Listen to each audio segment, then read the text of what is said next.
Hi guys, Eden here of Tricolor Recipes, and for today I'm very excited to share with you itong steam condensed milk cake. So this is my very first cake, although steam nga lang, but it turns out successful.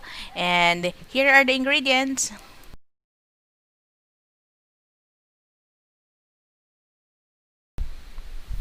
So, if you want to know kung paano ko ginawa to through Steam, please watch till the end of this video. Napakadali lang nito guys. Kayang-kaya nyo to. No oven needed, just steamer.